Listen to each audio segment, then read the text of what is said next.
And for more on the Thai political situation, I'm joined by Aim Sinpeng, a senior lecturer in Comparative Politics at the University of Sydney. Dr. Sinpeng, our correspondent earlier said it's game over for Mr. Peter Limjaroenrat.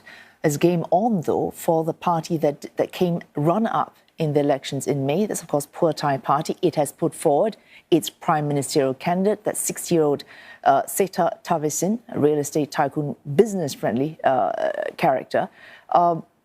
The question now for Pheu Thai is, does it stay with the 8-party coalition, including Move Forward, or does it seek other parties in a new alliance?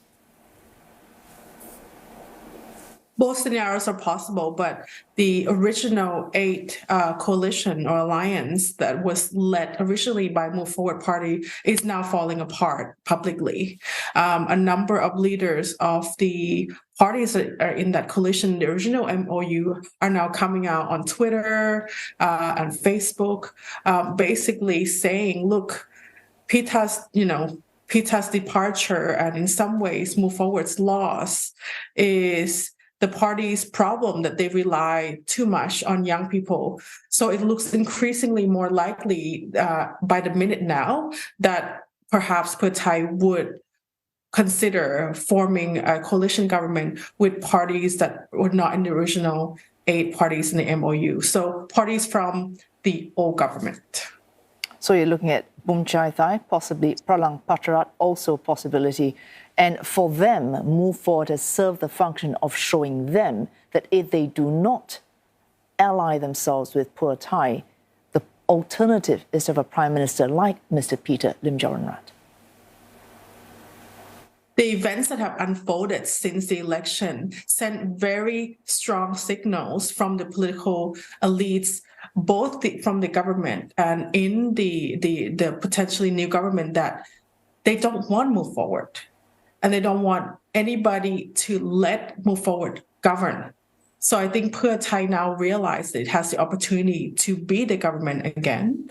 And perhaps the tide has changed. So it's looking a little bit more likely now that Pheu Thai would take this opportunity, particularly because one of its leaders, Pathongtham Shinawat, has already spoken publicly about her father returning to Thailand soon.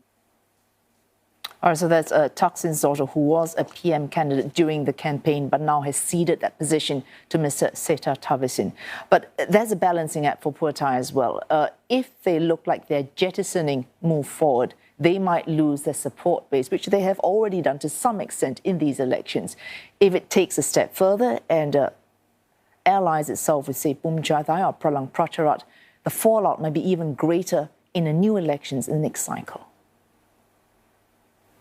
Definitely. And I think the biggest job for Pheu Thai now, if it decided to partner with some of the parties from the old government, is to really control the narrative, right? Saying, look, we're doing this in order to prevent the country from sliding really rapidly towards chaos and political crisis, something that is in the memory of most Thais today, right? Thailand has been in a political crisis pretty much for the past 20 years. If not longer. So everyone remembers what it feels like to live in political limbo, to not know what's going on. So right now, I think if Pheu Thai decided it makes sense for them to be the government and to partner with parties that may be from the old government, it's about now constructing a narrative that they're doing this for the nation and they're doing this, democratically, and that they're not abandoning many of the progressive policies that a lot of people want and they share in similarity with Move Forward Party.